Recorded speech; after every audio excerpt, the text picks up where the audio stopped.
ఎట్టుంటుందో పంజా విసిరాడరా, పవన్ కళ్యాణ్ దెబ్బకి వణికిపోయాడరా, ఉచ్చబోయిస్తున్నాడరా, ఈ మాటలే మాట్లాడుకుంటారు. అక్కడ పనికి వస్తుంది అది. రాష్ట్రం అంతా ఏం పెద్ద చర్చ అవ్వదు.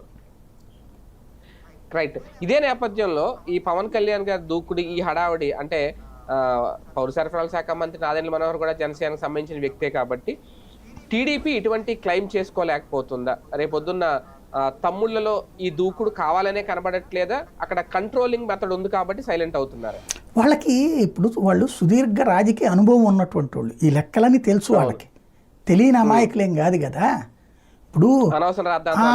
ఇప్పుడు పవన్ కళ్యాణ్కి వచ్చేటప్పుడు కొత్త పార్టీ అంటే కొత్తగా అధికారాన్ని పంచుకుంటున్నటువంటి వాళ్ళు. ఇంకోటి వాళ్ళ వర్గం ఇప్పుడు చూడండి, అందులో ఆయన అభిమానుల్లో ఉన్న వాళ్ళలో ఎంతమంది ఈ రేషన్ వాళ్ళ ఇళ్ళలో అమ్ముకోవట్లేదు.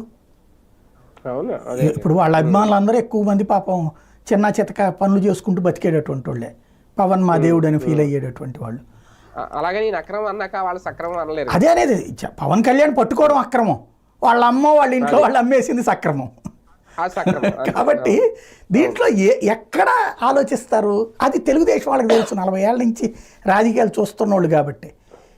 దీంట్లో వెళ్ళి హడావిడి చేయడం అంటే టైం వృధా తప్పించి. రెండవది, రేషన్ షాపులు అత్యధికంగా ఎవరి చేతిలో ఉన్నాయి? రేషన్ షాపులు తెలుగుదేశం వాళ్ళ చేతిలోనే ఉంటాయి. ఎందుకు? సుదీర్ఘకాలం